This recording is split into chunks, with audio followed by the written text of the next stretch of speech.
ለክብርህ አትጨነቅ። ለክብሩ የሚጨነቅ ሰው በእግዚአብሔር መክበር አይችልም። ለክብሩ የሚጨነቅ ነው ራሱን ብቻ መስማት የሚችል ሰው፣ ራሱ የራሱ ክብር ብቻ የሚታየው በራሱ ክብር ተለጉሞ የሚኖር ሰው እግዚአብሔርን ብርሃን አያይም። ከጉድጓድ ውስጥ የሚኖር ሰው ፀሐይን ማየት እንደማይችለው ሁሉ የገዛ ክብሩን የሚያይ ሰው የእግዚአብሔርን ብርሃን ማየት አይችልም። ሁልጊዜ እንቁራሪት አሉ የምትጮህ ባሕሩን የማስተዳድረው እኔ እየመሰላት ነው አሉ። በጣም እኮ የሚገርማችሁ ማለት ማታ ማታ ወንዙ ስጮህ አትሰሟትም? እንቁራሪት የምታቅራራ የባሕሩ ጌታ እኔ ነኝ ብላ ነው ማለት ነው። ግን የሚያኖራት ማን ነው? ባሕሩ ነው የሚያኖራት። ባሕሩ ያኖራታል እንጂ እሷ ባሕሩን አታኖረውም። ሰው ከሌለ ዘንድ እኛ ነው ሰው የሰው በላይ የሆን ይመስልናል በእውነቱ ማለት ነው። ስለዚህ ትንሽ ከጸለይን፣ ትንሽ ከጾም፣ ትንሽ ከሰገድን እኮ ኩራታችን እኮ አያስቀምጥም። ስንፈርድ ገና መጸለይ ከመጀመራችን ሳምንት ሳይሆነን እገሌ እኮ አይጸልይም። ገና መጾም ከጀመራችን 3 ቀን ሳይሆነን እገሌ እኮ አይጾምም። አየሁ ይሄን አውደልድል ስንት ቤተክርስቲያን እየጠፋ ይላል። ተመልከቱ። አንዲት ሴትዮ ገዳም ዕለቱን ገብታ አሉ እሳት እየሞቀች እሳቱ ፍንጥር ብሎ ፈጃት አሉ። ፍንጥር ብሎ ሲፈጃት ዕለቱን ገዳም የገባች ዕለት ነው። እናንተ እኛን ጣድቃኖችን እንዲህ የበላ በዓለም ያለውንም እንዴት ሊያደርገው ነው አለች። ዕለቱን ገብታ ማለት ነው። ይገርማል እኮ በእውነቱ ማለት ገና ምኑንም ሳንጀምረው ማለት ነው። አንድ ነገር ሳንጀምር መመጻደቅ መኩራት እንጀምራለን ማለት ነው። በቅድስት ቤተ ክርስቲያን ታላቁ ጸሎት የሚባለው ጸሎት ይሄ ጸሎት ነው። በቅድስት ቤተ ክርስቲያን በጣም ግዳጅ የሚፈጽም አጋንንትን የሚያንቀጠቅጥ ልቡናን የሚገዛ ከኃጢአት ሰንኮፍ ፈልቅቆ የሚያወጣ ጸሎት ይህ ጸሎት ነው። በገዳም መነኮሳት ለተመስጦ የሚበቁበት፣ ለቅድስና የሚበቁበት፣ ባይታውያን ራሳቸውን ገዝተው ክርስቶስን እያሰቡ የሚኖሩበት ጸሎት የዳዊት ልጅ ሆይ ማረን የሚለው ጸሎት ነው። የሰው ልጅ ነፍስና ሥጋውን በተጣሉበት ጊዜ ለማስታረቅ የሚችልበት ጸሎትም ይህ ጸሎት ነው ይባላል እና በሥነ መለኮት ትምህርት በተለይ ስለ ጸሎት በሚሰጥ ትምህርት ውስጥ ዋናው ጸሎት ይህ ነው። ልክ እንደ አቡነ ዘበሰማያት ታላቁ ጸሎት የዳዊት ልጅ ሆይ ማረኝ የሚለው ነው። ማረን የሚለው ይህንን ቃል የተናገሩት 2 ሰዎች ናቸው። ጌታችን መድኃኒታችን ኢየሱስ ክርስቶስ አንድ 100 አለቃ ነበርና የ100 አለቃውን ልጅ አርፋበት ያችን ካስነሳ በኋላ የታመመችውን ከፈወሰ በኋላ አልፎ ወጥቶ ሲሄድ በመንገድ ላይ ዕድሜ ዘመናቸውን ሁሉ ዓይናቸው ታውሮ የሚኖሩ 2 ዕውራን ነበሩ። እነዚህ ዕውራን ጌታችን መድኃኒታችን ኢየሱስ ክርስቶስ በዚያ እያለፈ እንደሆነ ሰዎች በነገሯቸው ጊዜ የዳዊት ልጅ ሆይ ማረን እያሉ ማልቀስ ጀመሩ። ጌታችን መድኃኒታችን ኢየሱስ ክርስቶስ ይሄዳል። እነሱ ደግሞ እየደጋገሙ የዳዊት ልጅ ሆይ ማረን ይላሉ። እሱ ደግሞ ይሄዳል። የዳዊት ልጅ ሆይ ማረን ይላሉ። ሰዎች ደግሞ ዝም በሉ ይላቸዋል። ዝም በሉ እየሄደ ስለሆነ መንገዱን አታደናቅፉ፣ እነዚህ ደግሞ ምንድን ናቸው ይላቸዋል። እነሱ ዝም ብለው የዳዊት ልጅ ሆይ ማረን ይላል። ኋላ ጌታችን መድኃኒታችን ኢየሱስ ክርስቶስ መንገድ ላይ ቆመላቸው። ደጋግመው ከመጥራታቸው የተነሳ ካለመሰልቸታቸው የተነሳ ሰዎች በሚነግሯቸው ንግግርም አፍረው ባለመመለሳቸው የተነሳ ጸንተው ስለጠሩት ባለበት ቦታ ላይ ቆሞ ቆያቸው። ቆሞ ሲቆያቸው ቤት ውስጥ እስኪገባ ድረስ ቆየ። ቤት ውስጥ ሲገባ አብረውት ገቡ።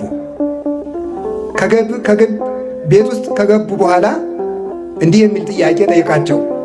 ምን እንዳደርግላችሁ ትሻላችሁ አላቸው። አቤቱ እንድናይ እንፈልጋለን፣ እንድናይ እንሻለን ብለው ጠየቁት።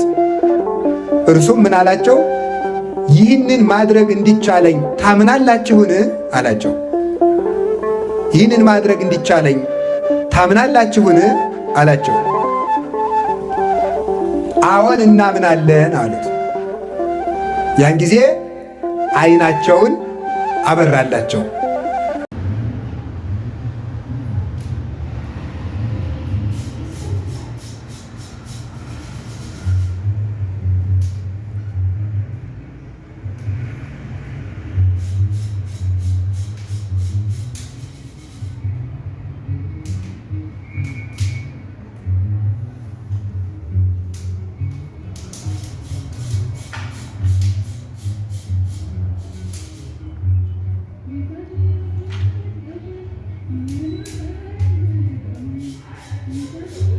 ክርስትና በሮም ምድር ሕጋዊ ከሆነ በኋላ ንጉሥ ቆስጠንጢኖስ የክርስትና እምነትን መደበኛና ግልጽ ለማድረግ የተለያዩ ሊቃውንታት አበው የሚባሉት በ325 ዓ.ም በኒቅያ ጉባኤ ጠራ። ይህ ጉባኤ ከተጠናቀቀ በኋላ በመጨረሻ ያዘጋጁት ይህ የእምነት መግለጫ ወይም ጸሎተ ሃይማኖት ነበረ። በአጠቃላይ እስከዛሬ ድረስ ሁሉም የክርስትና እምነት ተከታዮች በዚህ ጸሎተ ሃይማኖት ላይ የተጻፉትን ነገሮች ይቀበላሉ። እናም አሁንም ድረስ ክርስቲያን የሆኑት ካልሆኑት ለመለየት እንደ መለያ ሆኖ ያገለግላል። ግን በዛ ሰዓት አሪዮስ የሚባል ይህንን እምነት የማይቀበል ሰው ነበረ። በአጭሩ የሱ ተከታዮች አሪዮሳውያን ይባሉ ነበር። እምነታቸውም ክርስቶስ ከአብ የተፈጠረና የበታች ነው ብለው ያምኑ ነበር። በተቃራኒው የኒቅያ ክርስትና አብ፣ ወልድ እና መንፈስ ቅዱስ አንድ ባህሪ አንድ አምላክ ብለው ያምኑ ነበር። አሪዮሳውያን ቀጣይ ከመጡት የሮም ንጉሶች ድጋፍ አግኝተው ቢሆኑም ብዙ ሳይቆዩ ጠፍተዋል። ከሁለተኛው የቁስጥንጥንያ ጉባኤ በኋላ የምናገኘው በ431 ዓመተ ምህረት የነበረው የኤፌሶን ጉባኤ ነው። ይህ ጉባኤ የተጠራው ንስጦሪዮስ የተባለ አንድ አባት ማርያም የኢየሱስ ክርስቶስ እናት እንጂ የአምላክ እናት አትባልም በማለቱ የተነሳ ነበረ። በዚህ ጉባኤ የተገኙት ሃይማኖት አበው በሙሉ በሚባል ደረጃ ንስጦሪዮስን አወገዙ። እናም ተገደለ። ነገር ግን እሱን የሚደግፉት አልጠፉም። አሁንም ድረስ ኢራን ሀገር ላይ ትንንሽ ግሩፖች አሉ። እነዚህም ቸርች ኦፍ ዘ ኢስት ይባላሉ። ትንሽ ቁጥር ስላላቸው ያን ያህል ታዋቂ አይደሉም። ግን ይህንን አባት ታውቁት ይሆናል። የዚህ ቤተክርስቲያን አባት ናቸው። እሺ፣ ከዛም የምናገኘው የ451 ዓመተ ምህረቱ የኬልኪዶን ጉባኤ ነው። ስለሱ ከማውራታችን በፊት ስለ መንበረ ፓትርያርክ የሚባለው ነገር እናውራ። በአጭሩ እነዚህ 5 ከተሞች የክርስትና ማዕከል ነበሩ። የዓለም የክርስትና እምነትም በእነዚህ 5 ከተሞች ስር ነበር። በመጀመሪያው ክፍለ ዘመን 3 ብቻ ነበሩ፣ ሮማ፣ እስክንድሪያ እና አንቲዮኪያ። ግን ቁስጥንጥንያ የክርስቲያን ንጉሶች መቀመጫ ስትሆን ተቀላቀለች። መሪዎቻቸው ፓትርያርክ ይባሉ ነበር። የክርስትና እምነትም ከፍተኛ ሹመት ነው። ለማንኛውም በኬልቄዶን ጉባኤ ባለመስማማት እስክንድሪያ፣ አንቲዮኪያ እና የኢየሩሳሌም መንበር ተገንጥለው ኦሪየንታል ኦርቶዶክስ ተባሉ። ከቁስጥንጥንያ መንበርም የአርመን ቤተክርስቲያን ተገጥላ ተቀላቀለች። ኦሪየንታሎች ኢየሱስ ክርስቶስ አንድ ባህሪ በተዋህዶ ሲሉ፣ ሌሎቹ ደግሞ አንድ አካል ሁለት ባህሪ የሚሉ ነበሩ። በአሁኑ ሰዓት በኦሪየንታል ኦርቶዶክስ ብዙ ተከታይ ያላቸው በግብጽ ያለው የኮፕቲክ ኦርቶዶክስና የኢትዮጵያ ኦርቶዶክስ ተዋህዶ ቤተክርስቲያን ናቸው። የኢትዮጵያ ኦርቶዶክስ ተዋህዶ ፓትርያርክ ብፁዕ ወቅዱስ አቡነ ማትያስ ሲሆኑ ወደ 52 ሚሊዮን የሚሆኑ አማኞች አባት ናቸው። የስያሜያቸው ትርጉም ብዙ ሰው ስለማያውቀው ስለሱ ትንሽ እንበል። ብፁዕ ወቅዱስ የክብር መጠሪያ ሲሆን አቡነ ማለት ደግሞ አባት ማለት ነው። በድሮ ዘመን ከግብጽ የሚሾሙ አባቶች መጠሪያ ነበር። አሁን ለሁሉም ጳጳሳት እንጠቀመዋለን። ማትያስ ቀዳማዊ ደግሞ የመጀመሪያው ማትያስ የተባሉ የኢትዮጵያ ፓትርያርክ ስለሆኑ ነው። ያው ፓትርያርክ ደግሞ የክርስትና ከፍተኛ ስልጣን ነው። ርዕሰ ሊቃነ ጳጳሳት ዘኢትዮጵያ የሚለው ስያሜ ደግሞ ስናየው ቤተክርስቲያኗ ኢትዮጵያ ለተለያዩ ሀገረ ስብከቶች ትከፍላቸዋለች። ለምሳሌ አዲስ አበባ ሀገረ ስብከት፣ ምስራቅ ጎንደር እና የመሳሰሉት። እነዚህ ሀገረ ስብከቶች እያንዳንዱ በአንድ ሊቃነ ጳጳሳት ይመራሉ።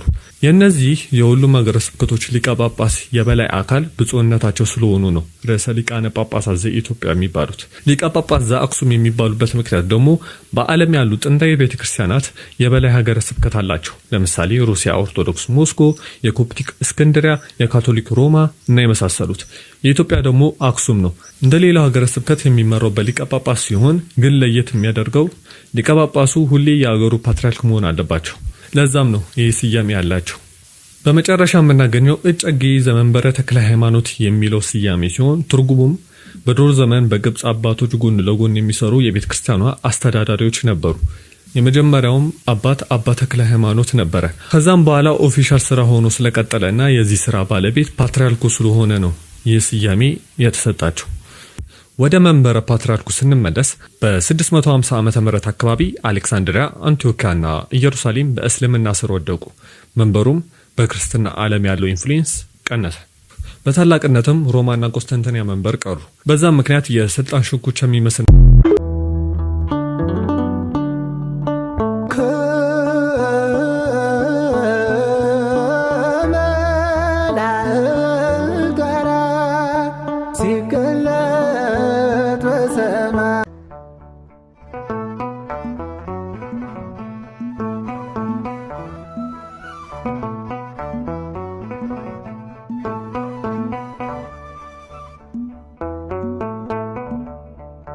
የቆላሲያስ መልእክትን እንመልከት። ቆላሲያስ በአሁኗ የቱርክ ግዛት ውስጥ የምትገኝ አነስተኛ ከተማ ነበረች።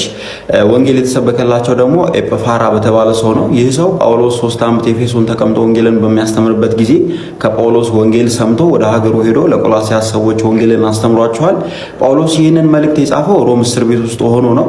የመልእክቱ ጭብጥ ደግሞ የቆላሲያስ ሰዎች የክርስቶስን መለኮታዊ ኃይል ያጣጥሉ ነበርና ክርስቶስ የማይታየው አምላክ ምሳሌ እንደሆነና ሁሉ በእርሱ ሁሉ ለእርሱ የተፈጠረ አምላክ እንደሆነ ክብሩን ገልጦላቸዋል። ከዚህ በተጨማሪም ደግሞ ማንም በሚያባብል ቃል እንዳያታለላቸውና በኑሯቸው ክርስቶስን እንዲመስሉ የቆላሲያስ ሰዎችን ሊመክራቸው ይህንን መልእክት ጽፎላቸዋል።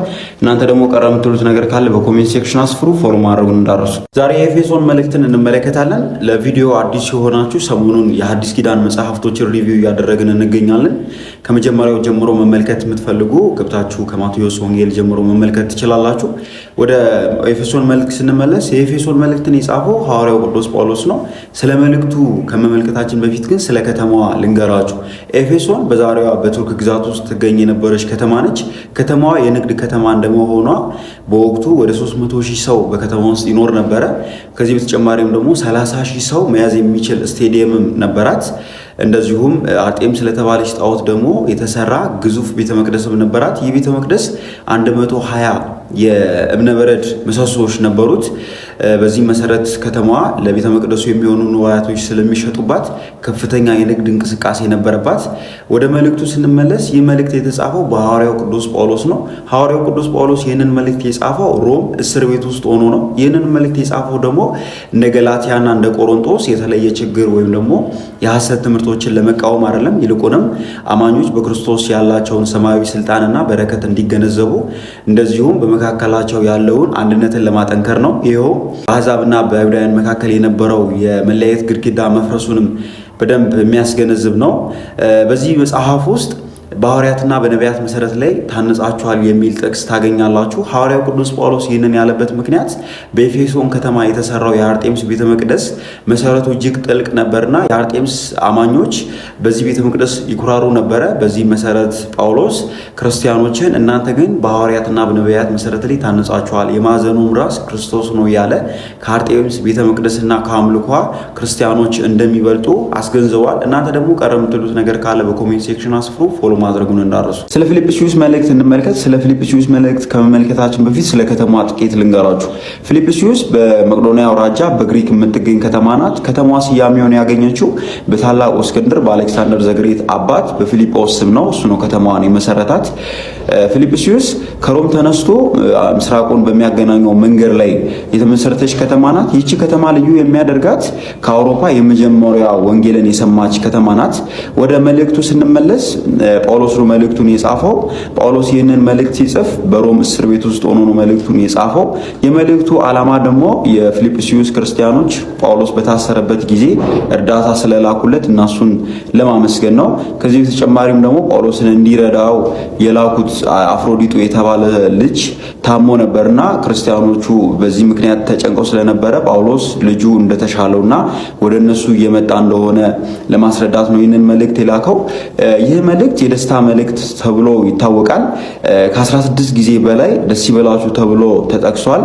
ጳውሎስ ደስ ይበላችሁ ሲል እሱ ተመችቶት አልነበረም። በሮም እስር ቤት ውስጥ የሞት ፍርዱን እየተጠባበቀ ነበረ ደስ ይበላችሁ እያለ ክርስቲያኖችን ያጽናና የነበረው። እናንተ ደግሞ ቀረ የምትሉት ነገር ካለ በኮሜንት ሴክሽን አስፍሩ። ፎሎ ማድረጉን እንዳረሱ። ዛሬ ደግሞ የገላትያ መልእክትን እንመልከት። የገላትያ መልእክት በሐዲስ ኪዳን ውስጥ የመጀመሪያው መጽሐፍ ተብሎ ይታወቃል። ከ45 እስከ 49 ባለው ዓመተ ምህረት ውስጥ ነው ይህ መጽሐፍ የተጻፈው። ገላትያ አሁን ላይ ቱርክ ብለን በምንጠራት ሀገር ውስጥ የነበረች አውራጃ ነች። ሐዋርያው ቅዱስ ጳውሎስ ለገላትያ ክርስቲያኖች ክርስትናን ሰብኮላቸዋል። ይህንን ወንጌል የጻፈበት ምክንያት ደግሞ የገላትያ ክርስቲያኖች ግማሾቹ ከይሁዲነት ግማሾቹ ከአሕዛብነት የመጡ ነበሩና ከይሁዲነት የመጡት ክርስቲያኖች በሙሴ ሕግ ተከትላችሁ ካልተገረዛችሁ ድህነትን አታገኙም እያሉ ምዕመኑን ያውኩ ነበርና ሐዋርያው ጳውሎስ በመጀመሪያው መልእክቱ ላይ እኛ ካስተማርናችሁ አስተምህሮ ውጪ አዲስ እንግዳ አስተምህሮ የሚያስተምራችሁ እሱ የተረገመ ይሁን ብሎ ወንጌሉን ወይም ደግሞ መልእክቱን ጀመረ።